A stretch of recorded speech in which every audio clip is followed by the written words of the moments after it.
At Metropolitan Community College, diversity and history are often intertwined. And that was certainly the case with the 2017 MCC Women's History Month events here at the college, featuring the national theme, which was honoring trailblazing women in labor and business. One of those events here at MCC was a one-woman play that explored and celebrated the accomplishments in the life of Mildred D. Brown, the founder of the Omaha Star newspaper and the matriarch of Omaha's Northside. I'm Kent Pavelka, and on this session of Metro and More, you'll learn all about her and the play, Northside Carnation. Welcome.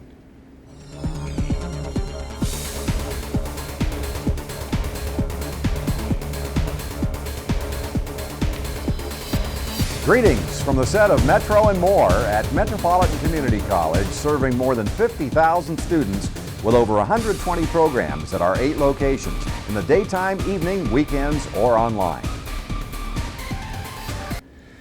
Hi everybody, with me is Denise Chapman, who of course was the woman we referred to a moment ago who presented at the college as part of MCC's Women's History Month activities. It's a pleasure to have you, It's a Denise. pleasure to be here, thank you. We were just chatting before we took the air. John Chapman is your father. Yes. I had no idea. I've known John for a long, long time. Oh, that's great. Very, very good broadcast journalist with WWT for many, many years. Yes, 30. 30 years. 30 years. And we were talking a little bit about how it came to be that you wound up in Omaha. Was it when John took the job here? Yeah, so funny story, every time my parents had a child, Dad had to get a new job. So we were in Sioux City at the time, and my sister was just born when he got the job here in Omaha. So we moved, my sister was a newborn when we moved here about 30 years ago. So was he working in broadcast TV journalism in Sioux City? Is that what? Yes, Yeah. so he went to school for it actually at Right. Morningside. And I'm not going to remember the stations. I think maybe KMEG was one of them. Yeah. But he worked at 2 different stations in Sioux City, Iowa before we moved here. And you were born in where were you born? I was born in Illinois, so Okay. we started in Illinois, Danville, Illinois, a little bitty town, about 2.5 hours outside of Chicago. And my parents were high school sweethearts, and we all went off to college, and we all stayed in the city for a while and landed in Omaha. So you were born in Danville, Illinois, and then you and your father and mother moved to Morningside, and he went to collage. I got you. Yes. Very good. And then at age, 7, you 7. moved to Omaha? Yeah, 7. So tell us about your we want to get into the play and the life of Mildred Brown, but we want to get to know you too. Tell us about your childhood here, well, even before here. Oh, yes. So growing up, the stories say, my parents say anyway, that I was that kid who would make up stories, and they didn't have a television, they watched me. One of my earliest performance memories was actually when I was 5 in kindergarten. We had a Christmas program, and I was the kid who knew all the actions the best, so I got to stand out in front. And who were you? I was just this little kid. No, but I mean, who were you in the play? Oh, so it wasn't even a play. Oh. We were just singing and had actions to the Christmas song. It was up on the rooftop. Gotcha. And I knew all the moves, and I apparently did it with a little bit of extra oomph. So I got to stand down in front, and it kind of just bit me and has stayed with me since. You were smitten. I really was. So we go from the Christmas play to you moved here when you were 7? Moved here when I was 7, so Yeah. I was in 1st grade at the time. Where'd you go to school? We started at Hunt Elementary. No, sorry, that was in Sioux City. I started at Walnut Hill here.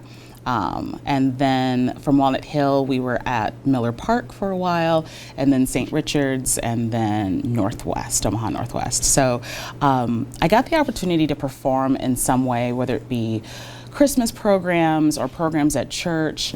When I got to high school, I really got into theater and musical theater and acting and drama, and did all the shows and all the musicals all the way through high school. And What about before that? I mean, between grade school and high school? junior high, so I went to St. Richard's Elementary, so I didn't go to a separate junior high school. We were there from K through 8 Right. school. But actually, Carol Waterman was our music and drama instructor there my 6th grade year. And she was the person to first cast me. I played Noah, in Noah's Ark. Wow. In a musical we did at St. You got all Richard's this, Elementary the School. biblical background in your acting indeed. career. Indeed, yes, Catholic school. Yeah. So I did that musical, and it was a really great time. I got a lot of encouragement from Carol Waterman, who was just an amazing theater educator. I should say is and still does a lot of work throughout the city through different organizations. I actually had the pleasure of teaching with her a few years ago, which was Wow. just almost a dream come true, being able to teach side by side other young people with the person who inspired you and encouraged you and created opportunities for you to perform. What was the class that she taught? So we were teaching with Y Arts, which is an organization in town that provides after-school programming for elementary and middle schools and other kind of arts-based experiences. So we are both teaching artists on the roster there, and there was, I do believe, like a week-long residency at one of the elementary schools, and we got to teach it together. Yeah. Yeah. Well, what I was getting at is when you were a student of hers, what was the course that? Oh, so Yeah. she came to St. Richard's and taught music and drama. Gotcha. So Yeah. we had her once a week, which was the best part of my week. And then when we did the play, we got to see her more often because we'd have rehearsals. So Then on to high school. then on to high school at Omaha Northwest. Why not parochial school? I know. I don't know. I Yeah. think it was just, I had been there for a good 4 years, and it was just time for the shift. Yeah. So I went to Omaha Northwest and worked with Steve Bross, who also is here at Metro. I got to work with, I've had several opportunities to work with my teachers and instructors in my adult career. That's been really, really exciting. I think a really neat part about being here in Omaha. Yeah. So we were at Northwest doing all sorts of dramas and one acts and musicals, and just kept doing the work and was really excited about it. I didn't get a chance to, I don't think, in the open, explain. You're an adjunct instructor here at the college. Yes. You work with the Union for Contemporary Art. You had been with the Omaha Community Playhouse for a number of years. Writer, actress, theater educator, lots of different hats here Indeed. as an adult. It's been kind of a crazy ride. Part of it was acting and performing was what I was most excited about. And the more I started doing theater, the more my interest in the process expanded. So high school and undergrad, I did a lot of technical theater as well. So I did some lighting design, I did some stage management, and built a couple sets even occasionally. Wow. And got into writing a little bit later. But what I found was the most exciting thing for me was the process and how theater provides a space and an opportunity for young people especially to find their voice. I was the awkward kid a little bit who didn't quite always fit in. But when I got up on stage to play Noah, it all made sense. And all my quirkiness worked on stage, and it was one of the places where I felt the most comfortable. So just thinking about that process and how it affected me in my young life, it became really important to be able to create those spaces for other young people. So I think what you find as you build a life and a career is that you have to diversify your skill set. So I started writing, I started directing, as well as performing, and then really got into theater education and finding those spaces to be able to share the craft and the art form with other young people and to provide that platform for those other kind of quirky folks out there who are looking for a space. You don't seem very quirky to me. That's 7 years of training. So you went undergrad at Creighton, got your master's in Chicago? Yes, I went to Roosevelt University in Chicago, which was such a big culture shift. So I went from doing my undergrad at Creighton, which is in theater arts, which is about 7 minutes from my parents' house. Oh, yeah. Yes, it was that close, to being 8 hours away in a city 3 times as big.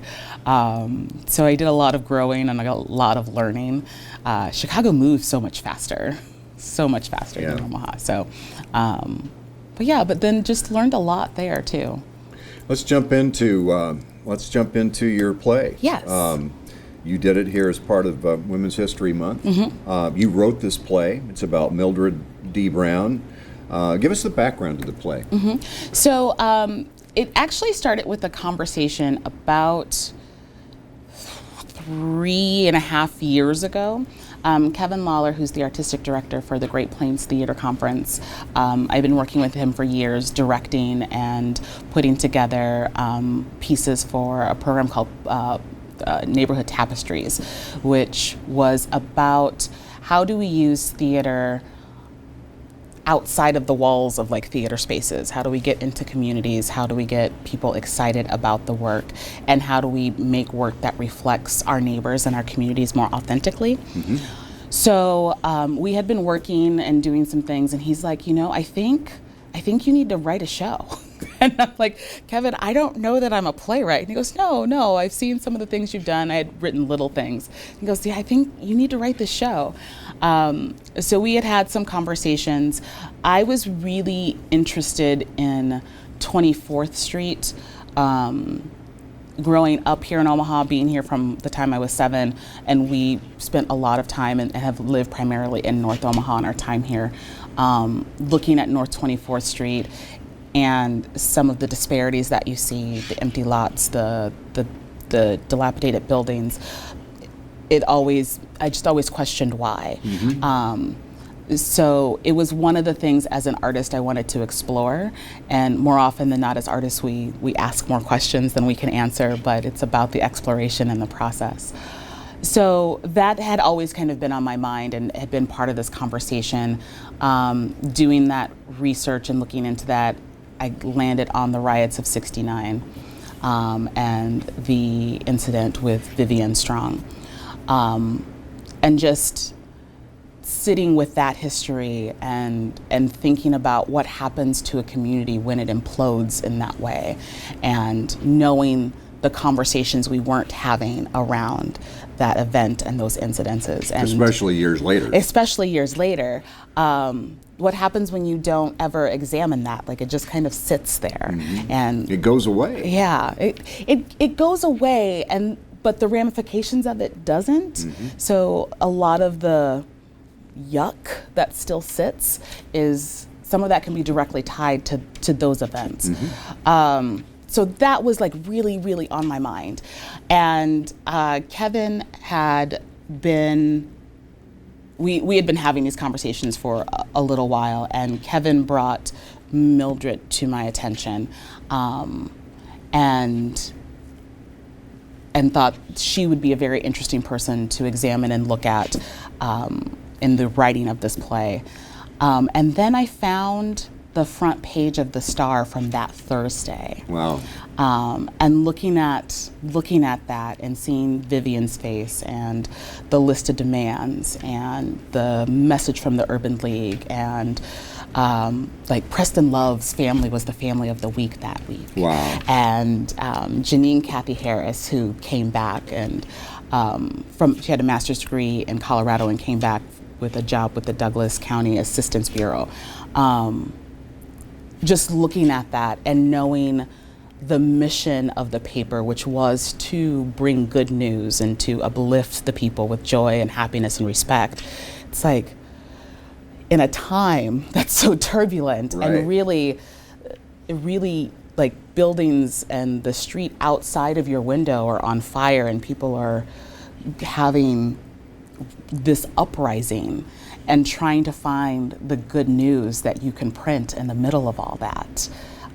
Because what you never see in the Star, you never see the buildings on fire, you never see pictures of the riot or the uprising. You see her, you hear about our funeral announcement, you hear about the community coming together, you hear about all the demands that people are making. So it was referenced, but it was wasn't referenced, no photographs. but there was no photographs. And there's an interview of her talking about the work that she did at the paper, and she's like, I don't print crime. And she never did. And so that moment is at the core of the piece. It's it's historical fiction. There's a lot of facts in it, but there's also this imagining of what would that have been like for her, and how to balance those things with, young people who are pushing against such a great injustice in a way that's coming out of like anger and fear and pain, and understanding that, but also trying to hold on to the mission of the paper and to really uplift her community in the way that she thought was best. So I assume then that in the play you represent that internal struggle? Indeed. Yeah. We talk a lot. There's a lot of that. So the way the play is set up, there's a fictional young lady named Sheila, who is the other person in the room with us as we go through this evening together. So is it one act? Or It is a one act, about 50-minute play. Wow. And it starts on the evening. I take some liberties, I will say, some creative liberties, especially around the news printing process. I'm sure you have to have your paper to press a little bit earlier than you would actually have to in the play. But we are in the living room / workspace, because it was all the building, which is still there, on 24th Street. She had the office in the front, and then she lived in the back. This is the night before? It is the night before the Thursday paper would have gone out. And the riot or so. And the riot is actually going on outside of the building. So, right now? Yes. So we are in... Before publishing. Before publishing. So she is attempting to figure out what good news she can put on this front page. What can she say in the midst of this riot, in the midst of this terrible loss, in the midst of this terrible injustice? What is it that she can say that's good enough? And so that's how it opens? It opens with Sheila being somewhere where she's not supposed to be. So, now who is Sheila? Sheila is our imagined young person in the room, and she's with you in the production. In the production. Okay. So, you want to say who she is, or? She's honestly someone very fictional I just created. But so there's not an actress there. No. How do you do that? Exactly. How do you interrelate with her if she's not there? She's there for Mildred, but she's not actually physically there for our audience. When I do my job right, what happens is we understand that there's another person in the room we don't see. And by the end of the play, the audience should feel like they are Sheila. Yeah. So they are taking this ride with us. They are... So as you stage that, is she like in the other room or something, and you're talking to her? No, she's in the room directly with me. Yep. I'll be darned. It's the joy of theater. We can talk to imaginary people. Yeah, good. Indeed. Great. So I talk directly to the audience a lot, because the audience becomes Sheila. But it was a theatrical convention that I was able to use to help drive the story, but also as a way to give the character more of a space for dialogue and not just monologuing. So really, there are times when she is questioning the younger generation and asking, about the anger and about the frustration and about the burning buildings and what good is that going to do. She's questioning her own politics as well. And because there's an age difference. Yes, there. indeed. Yeah. And that was the other thing. So it allowed us to have that intergenerational conversation around how we respond to politics, how we respond to injustice. I think it also allowed us to have a really interesting conversation around respectability politics, because for a lot of... What do you mean by respectability politics? So for a lot of African Americans, especially in Mildred's generation, the thought was if we could just be respectable enough, right? So you dressed a certain way, you got good educations, you bought houses. It was definitely the driving force behind the black middle class. But in that, becoming respectable enough wasn't enough for people to not still treat you badly, right? So you could be the most respectable African American on the block and still be harassed Right. by. Correct. Yes. So it gave us. She struggled with the fact that younger people didn't want to put up with that. Exactly. Basically. Yeah. Exactly. So it just allowed a lot of those questions that I imagine Mildred would have or Mildred would be struggling with. But it also opens up to a lot of the questions that we have and struggle with today as well, because there's a lot of parallels, I think, between what was going on in '69 on North 24th Street and what's happening in the world today. Yeah. Yeah. Such as? I mean, what's here today that was there then? Mm-hmm. I mean, some of it is pretty obvious. Oh yeah. I think one of the main things that we don't always realize when we talk about Vivian, well, when we actually talk about her, is in the 3 years prior to her death, there were 4 other young African American males who were killed by the police, and there were no charges ever brought up. This was when? This would have been, 3 years, so 69, 66, so between 66 and 69. Killed by whom? The Omaha Police Department. And I'm always kind of hesitant because it's history, and also because my research did not drive me into those incidences. Right. Like, that information comes out of the articles that I read between the Omaha World Herald and the Omaha Star. Okay. So I interrupted. that's okay. So there were these 4 incidences in the 3 years prior to Vivian getting killed. And her death, especially, I think, being a young woman, it was the tipping point. For Mildred? For the community. Now, Vivian's fictional.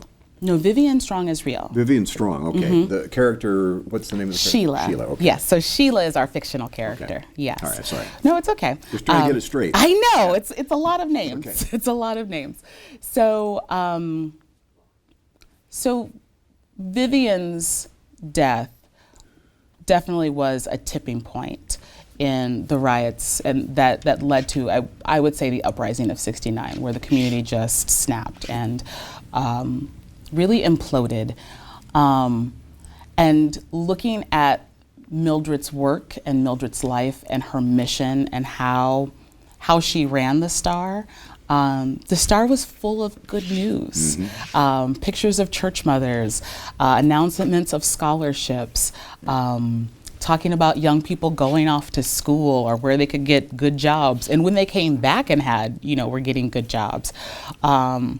It was the place that they challenged a lot of practices and policies.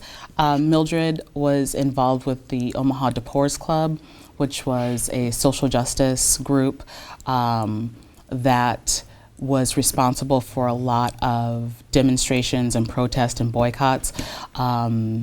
So, go ahead. Go ahead. How did she intersperse that with the good news part? I mean, because what I'm hearing you say is that this is a story of her struggle of how do I maintain this good news newspaper and not incorporate reality on the street. And I don't know that it's not necessarily not incorporating the reality, but finding the positive things to say. And I think that it can feel like only talking about good things is to ignore the bad things, and that wasn't true in her work, because there were spaces when, for example, there's a statement from the Urban League that is talking about a lot of the issues that are going on in the community and the things that the challenges that they are facing and the things that they are wanting for. There is coverage of, for example, when Ernie Chambers went down to the mayor's office and had a list of community demands. So like all of those list of community demands are printed on the front page of the paper on that Thursday. So I'll even go back. So it wasn't that struggle. No. It wasn't that struggle. It was the struggle of how do you, in the midst of all of this negativity, still find light, right, and still find positive things? Because so often it is easy to just get caught up in the negative and to get caught up in the struggle and to get caught up with everything that's terrible. But in that daily struggle for justice, there are also all of these beautiful things that happen, like young people getting their master's degree and coming back with a good job, like opportunities for young people and employment. Preston's beautiful family. I keep coming back to the front page of the paper that Thursday.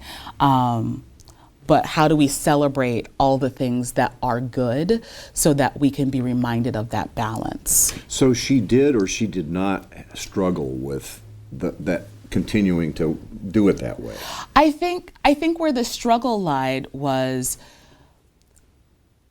that there was pressure, whether it be perceived or real, about fully covering. So if you didn't print the picture of the burning building, are you fully covering the riot? Right. But can you talk about the community needs that aren't being met, which is the impetus for what's going on outside, right. And is that enough? Right. Where did she end up in that regard? Did she ever acquiesce or move? No, she did not. Yeah. She did not. And to this day, the Star is a paper full of positive information that highlights the good things that are happening in our community, both locally and the African community nationwide. It is a space to know about activities. It is a space that reports on plays and music and young people doing positive things in the community. And I think that that's important. It's important for people to see a reflection of the good part of themselves. Because I think if you only ever see negative things about yourself, then it's difficult to know where the good is. When did Mildred Brown pass? In the late 80s. Late 80s. Mm-hmm. So since then, what's the history of the publishing of the paper? Who's been involved? Mm-hmm. Same people? Same people. So her niece took over, and Miss Washington passed away last summer, I do believe.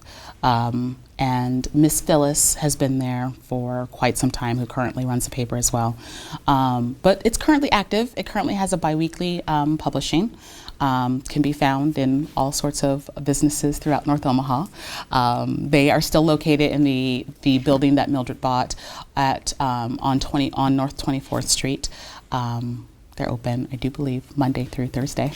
So you can pop in and check them out and have conversations and share your articles and your good news with them. Just occurs to me that in a sense, it's kind of a shame that the paper wasn't accessible to all of Omaha, over these years in terms of where you could go get it, Mm-hmm. Well, and they did do subscriptions and still do. So I think the challenge with being a Black-owned newspaper that focuses on African American community, sometimes people outside of that community may feel like, oh, that's not for me. That's why I say it's a shame. Yeah, indeed. Because it's for everyone. Yeah, it's for everyone. Yeah, so. I mean, it's like that would help people understand what this whole community is about. Indeed, right? Indeed. So I hope I didn't short circuit. Let's go back to how the play starts. Yes. And take us through a 5-minute explanation of what is said and where you go and where it ends up. Excellent. So the play is set on the night before the paper is going to press. So Mildred is in her office / workspace finalizing the front page, and we hear a knock on the door. And that knock is our fictionalized Sheila, who was a paper girl for Mildred. Once again, that's all fictionalized. Cool. Very cool. And she is outside in the riots. So we're not quite sure what's going on with Sheila, but we know it's maybe not the best thing that's right. But she has knocked on Mildred's door because she knows it's a safe place. Mildred brings her in quite firmly and has her sit down and calls her mother and lets her know that she is safe and that she's going to stay the night there with Mildred. Okay. So the two of them are hunkered in for the night, getting these final pieces of news to go on this front page. Then throughout the course of the 50 minutes, what we hear are some of Mildred's thoughts about what should go on the front page. We get phone calls from the mayor, who was planning a community meeting, which was also on the front page, an announcement about that. We get phone calls from Mr. Okora, who was running the Urban League. We get phone calls from Mr. Charlie Washington, who was one of her reporters. So we have these series of conversations that either talk about an article or a piece of information that's on the front page, or just gives us a piece of information to help drive the story forward. We get flashbacks of the neighborhood, conversation about North 24th Street. We also get a little bit of history with the Omaha DePores Club and the streetcar bus boycott that happened in the mid to late 50s. Well, hang on to that, because yes. I want you to talk about that. Okay. Let's take us through the end of it. So all of that. So we get a little bit of that, a little bit of that. We get a little bit of Dreamland Ballroom, and we hear some music. We get a little bit of family history about Mildred's mom, and an imagined and historical fictionalized moment with her and her father. And really at the end, we have the finalized front page, and this riot that continues to go on outside, and this question about what do we do and where do we go from here? And there's almost a moment of passing the torch. So if I've done my job right, the audience feels very connected, and maybe they feel like they feel responsible a little bit, so that they feel like Sheila. So when at the end, when I am passing her white carnation, hopefully they also feel inspired to do what they can in their communities as well. Gosh, I wish you were on YouTube or something so I could see it. Oh yeah. Because you were telling me that you haven't really performed it that many times. No, yet. So you just wrote it a couple of years ago, correct? Correct. So we wrote it for the Great Plains Theater Conference in 2015. And it had a full production there at the Elks Lodge, actually, which was really neat to be able to do it on the block. I thought that all that took place here at the fort. Yeah, no, the very first time we did it, it was at the Elks Lodge off of 24th and Lake Street. So we were able to do it like right in the middle of the community that we were talking about, and it was packed, which was very exciting. And a lot of people who attended either knew Mildred or were well familiar with the community. One gentleman who was so kind afterwards came up and told me that he was actually one of her paper boys. So wow. It really had a wonderful impact and a great reach. This performance is our first touring production of it here at the Fort campus, which was very exciting. But yeah, it had been about a year since I performed it, and we were able to remount it and get it ready to share with more people in more communities. So at the end of the play, the rhetorical question the audience is left with, and I assume Mildred is kind of left with too, is where do we go from here? Yeah. Well, does she answer that to her own satisfaction? I don't think so.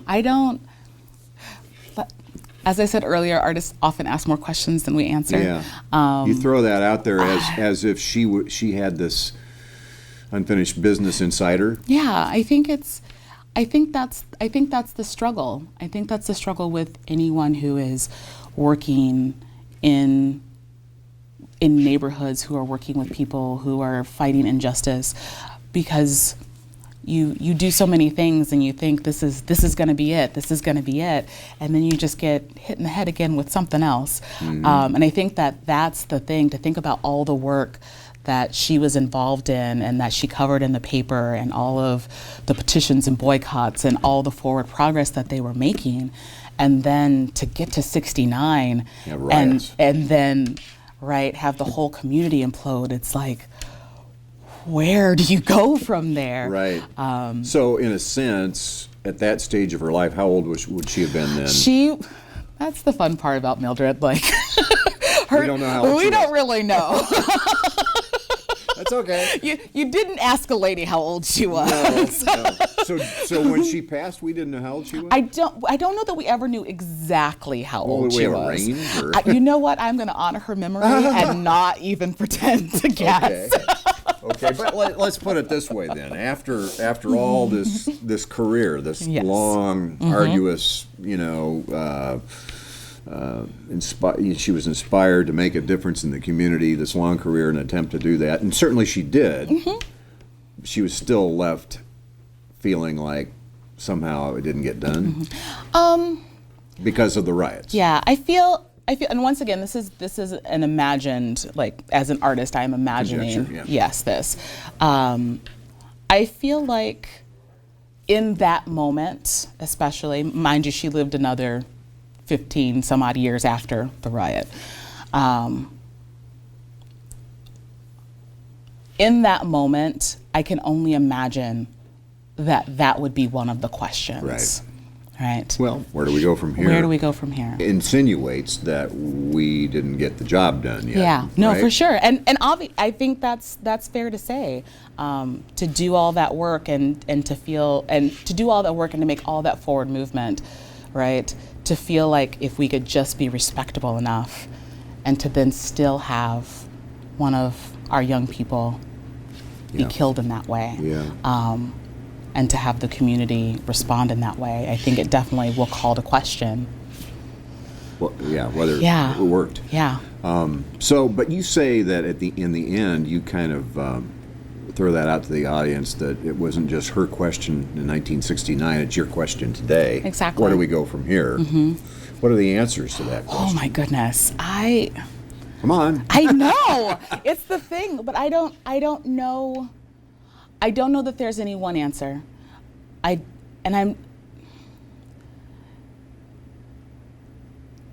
don't know. I know. I don't know. I think that is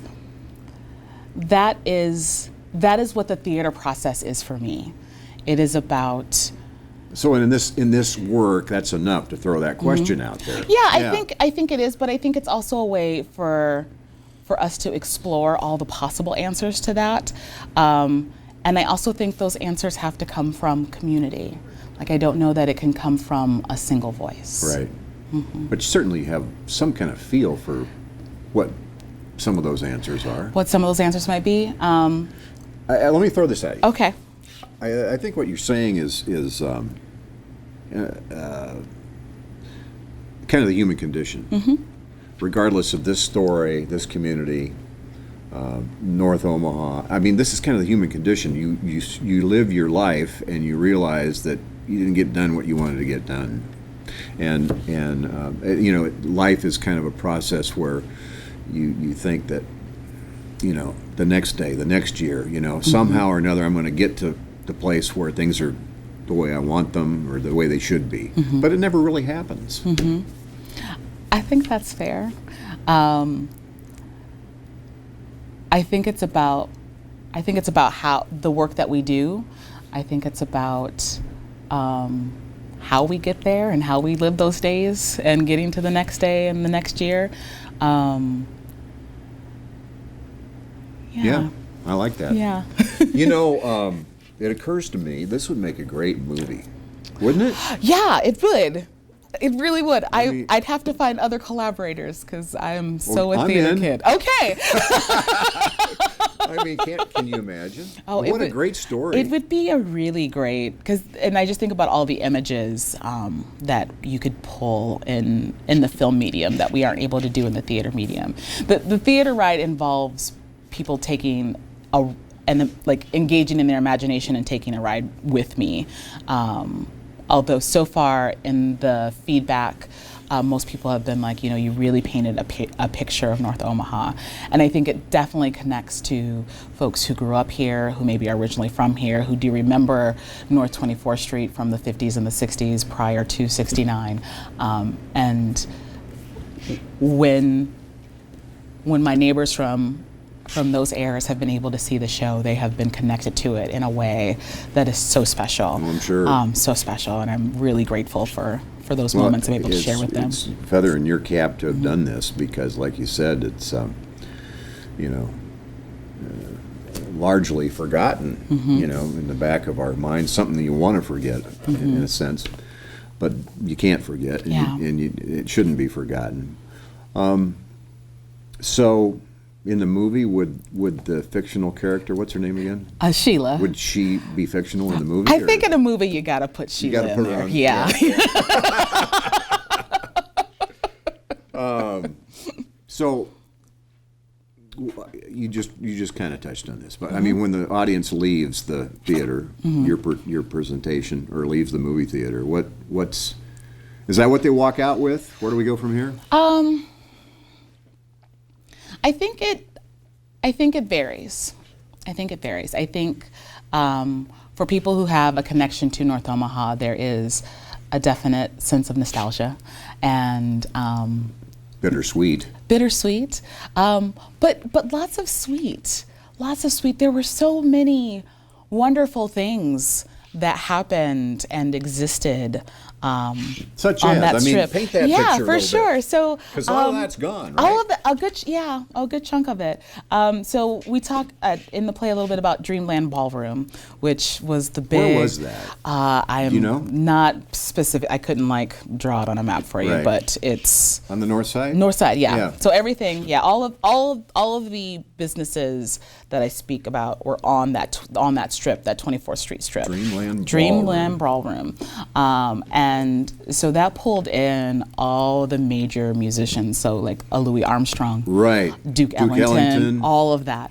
I imagine that Mildred loved her some Duke Ellington. So, Oh, sure. right? And that's kind of the vision for, some folks want to bring that back. Yeah, Indeed. There's definitely a movement and a revitalization with that North 24th Street corridor, with arts and culture especially. Yeah. My day job at the Union for Contemporary Art, we're located at 24th and Lake in the historic Blue Lion building. So part of that revitalization. So it's very exciting. So the ballroom. So we talk about all the musicians who came through there. We also get an opportunity to talk about our local celebrity, Preston Love, who also played there. Yeah. Who was also a paper boy at the Star, who also worked at the Star and had a really strong relationship with Mildred Brown. So, and it's probably part of the reason why they ended up being the family of the week that week on the front page of the paper. So that. There was a miniature golf course. Really? Which I thought was really neat. And then all the little things, the grocery stores, the butcher shops, the fish shops, the beauty supply stores, the Mr. Goodwin's barber shop, which is still there to this day. So what happened to all that? Why? A good chunk of it, a good chunk of the missing pieces happened in that riot of '69. Wow. And that's why when as an artist I'm looking at the block and wondering why, and you can tie it back to this moment in time and almost feeling like you're stuck there because nothing has happened since. Yeah. Right? So businesses that were destroyed and lost in '69, most of them never came back. It's like a snail's pace to try to get it back, Yeah, so that's part of the challenge. But it was a vibrant community with the streetcars. There's an ice cream shop, food shops, all sorts of things. And Sadie's Bakery, which is a business that we refer to in the show that always gets the big response from people who remember Sadie's Bakery. This is like the African-American version of Norman Rockwell. Very much so, right? Very much so, because there was that time on North 24th Street when that's what it was. It was businesses went on, people were building a life, people were living their lives, and even with the injustice that they were facing during the time, we're talking 40s and 50s, folks were still struggling, but folks were also still living. And I think that that's the heart of the paper, because it was celebrating the living. There you go. It was celebrating the living of the people. There you go. Yeah. And in a sense, that nostalgia piece to this whole discussion isn't only about North Omaha or African Americans. It's all of that. You go back to the 40s, 50s, early 60s, and there's there's a yearning and a desire to live more simply, and those are better times in many respects. And notwithstanding the problems that existed uniquely to African Americans on the North Side. Yeah, I think it's tapping into that human experience, because no matter what, at the core, right, there are some core truths to a human experience, and sometimes it's easy to throw labels and categorize folks and think that experience is different because, and while that sometimes how other folks respond to you because of those categories and labels can have some very real implications on your day-to-day life, but there are still key elements of that human experience that are true for all of us, and it's good to celebrate those and to remind folks that, hey, this is the place where we all intersect. Like, we all have this want and need. Right. Yeah. And one of the lessons is you can't go back. Yeah, you really can't. You can't. You really can't. Back in the bottle. No, not at all. I don't know. I've got a million things we could talk about here. This is fascinating. There is no video of the play. I do believe that the conference did an archival video. So there is one video. I do believe there are some clips. Just clips. There but are not clips. The whole thing. I don't know if they uploaded the whole thing onto YouTube, but I know that there are some clips that are available. Yeah. I think through the college YouTube site. Well, I mean, is your aspiration to kickstart this and really have it grow, or just let it take its own natural course? Or? I wanna let it breathe and let her find. I should say let myself find the right avenue to share the story. I think it's definitely something. We already talked about that. It's a movie. It's a movie. It is a movie. It's a movie. But no, I think with the performance, it will happen more often. I've been approached by a couple of high schools and some people who are interested in bringing the show to schools. When it was originally written, the thought was that there'd be a touring production that would do probably high school and middle school focused, and maybe do some touring around the state. But I have to balance my day job with a touring schedule. Sure. So what's the last piece that you, as Mildred, do you tell the audience? You won't do it, will you? We talked about this. We did. I just threw a curve at her here. I was trying to get her to go into character, but I understand. The last section of the play, Mildred talks about her father, and it's actually the very first part of the show that I wrote. It was the first time that, as a playwright, her voice was very clear, and the telling of the story just flowed through me pretty quickly. So it's an imagined story between her and her father in a garden, because her father did garden, and she always wore these white carnations. So I imagine them in the garden together, and him asking her, Millie, which one of these is your favorite? And Mildred looks out and she goes, I like the white carnation best. And then her father looks at her and says, now, with all these beautiful colors the Lord done blessed us with out here, you choose the white carnation. Why, Millie? And that always gets a big chuckle. That's great.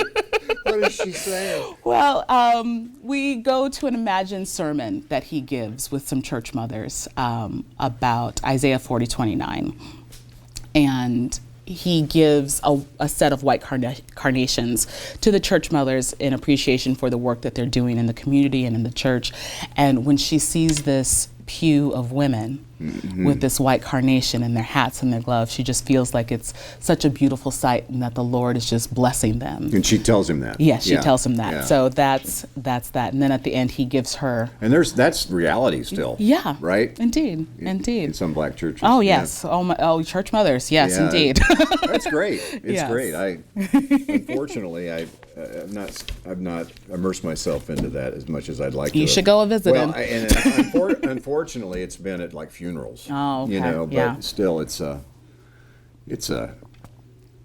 joyful. It is. Yeah. It is. So I imagine that there's a connection to her wearing that white carnation, which she wore daily, fresh cut, to that moment with her and her father and the church mothers and that blessing from the Lord. So You are a delight. Obviously, your work is very creative, and there's a message to it. Mm-hmm. When you do something like this, is it just about the work itself, this piece, or is it about a bigger message that you kind of have in the middle of yourself? I think the answer is yes. It lives a little somewhere between the two. The writing of this piece was an exploration of me trying to figure out, why does North 24th Street look the way it does? Which got me to that moment in time of 69. And then thinking about Mildred and her life and the work that she did and how she was committed to doing her work. Because she was a very religious, spiritual woman. She was seen as a matriarch. She didn't have children of her own. But she was the mother to a lot of children in the community. And to imagine the struggle that she would have gone through, having felt like she had a hand in raising these young people, right, for decades. And to see some of her young people go on, like Preston Love, I think, and I'm not going to remember his name, but one gentleman went on to be like the head of surgery at one of the hospitals. I mean, we're talking like very strong leadership positions. To know how she fought for equality and for job opportunities, especially for veterans who are coming back out of Korea, and to take all that in that moment in time, and then to just process that. I think for me, it was my way of figuring out, how do I process what we are going through with in these times, and how do you find things to remind us of our human experience and the light of life in times that sometimes can be so overwhelming and so dark. But it's those reminders that allow us to continue to live and allow us to not be consumed by anger and the darkness, and to get up and keep up the good fight and the struggle in whatever way that is, whether it's performing a play, telling a story, working with young kids, working with elderly, however you're showing up in a community to do the work. You got to feed yourself, because it's got to come from that positive place. And if everything around you is constantly highlighting the things that aren't so great, it can be difficult to remember the good things. It's a struggle to do that on a daily basis for anybody. Yeah. You can get just, It's buried under the avalanche of what's going on in the squirrel cage as a result of, all the external stimulus that you see in the news, etc. You got to remind yourself to do that. It's conversations. Yes. Talking about these things that remind us that, you got to look for the light. Yeah. So, what's next for you? Oh gosh, lots of things. Currently, I am doing some work at the Union for Contemporary Art. We started a theater program about a year ago. So I'm not familiar with the Union for Contemporary Art. Tell me about it. So the Union for Contemporary Art, we are 6 years old now. are just about 6 years old. It was started by Brigitte McQueen-Shue, who is this powerhouse of a woman who wanted to use art to inspire positive social change in the community. So she started with herself and a little check and a little building, and it has grown exponentially over the last 6 years. The Performing Arts Collective is the theater program, which we launched this year. We're currently located in the historical Blue Lion building at 24th and Lake, and within that there is a 50-seat theater that I run. So that is where most of my time goes these days, to producing theater there, working with young people who are interested in theater. We have a youth ensemble, and doing the work right there. Yeah. Bringing North 24th Street back. Do you have a production going on all the time? Or?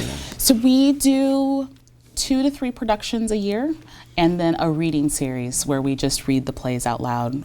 It gives us an opportunity to read shows that might be larger than our space could actually produce, but to give not only local playwrights a chance to have their work heard, but also to get some playwrights that maybe are working on a national level that aren't getting a lot of attention here in Omaha. And you're working with primarily Northside kids, or are you open to? Yeah, the community? we're open. We're open. Yeah. But there's a mission there. There is. Yeah. We're intentional about where we are, right? So right. So being on that corner is very special, and it is intentional.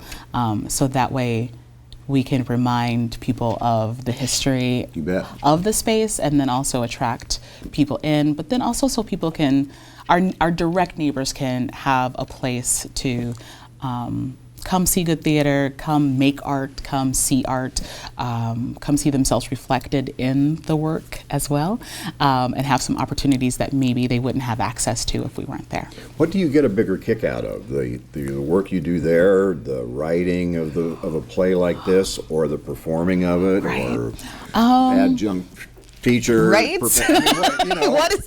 What time do you get up in the morning? Early. Yeah. I think what it is at the core of all the things I do, there are these moments when I get to have a conversation or connect with someone because of the work that I do. And usually in that conversation, they are able to see something new, see themselves reflected in a piece of work, or share something about their lives because they were inspired to by what they saw or what we did together. And it's those moments. That's what drives it. It's the ex-military person who's in my intro to theater class who never thought they liked theater, but get to the end and it's like, I had a good time, my wife had fun, we do it again. It's those moments. It's the paper boy who was, who worked with Mildred and knew her and comes up and gives you a great big hug and it's like, you were her. Thank you so much for doing this. It is the young people who come up to you afterwards and ask you, how do I do this? Yeah. How do I do this? What do you tell them? I tell them, if it's the only thing you can think of first thing you wake up in the morning and it's the last thing you think about before you go to sleep, then yes, you should be doing it. Because if not, you should go be an accountant. It's hard. An accountant? Be an accountant. And then I also tell them that make sure that you take a business class. Yeah. Yes. We've only got a minute left. Is there anything I haven't asked you about regarding the play or what you're about that you'd like to share? I think that the last thing I'd like to share, like as an artist, my goal is to tell stories. And my hope is that I'm able to share those stories with honesty and truth and respect and just bring a little light and joy into the world. Very good. Denise, thank you very much. Thank You be sure and you. tell your father hello. I sure will. And I remember your uncle. He used to work, I was at KFAB for Oh, 100 yes. years, and he was there for a little bit. Where's he? He's in Minneapolis. TV? Yep, TV. Yeah, very good. Yep, Channel Oh, 3 affiliate up there. Very good. Denise, Yeah. thank you. Thank you. Appreciate it. And thank you for being with us again on Metro and More. Our goal is to better acquaint you with the mission, the leadership, and the reach of the college. I'm Kent Pavelka for Metropolitan Community College. If you have comments or questions about the program, please email us at metrovision@mccneb.edu. Thanks for watching. This has been a Metrovision production produced by Metropolitan Community College.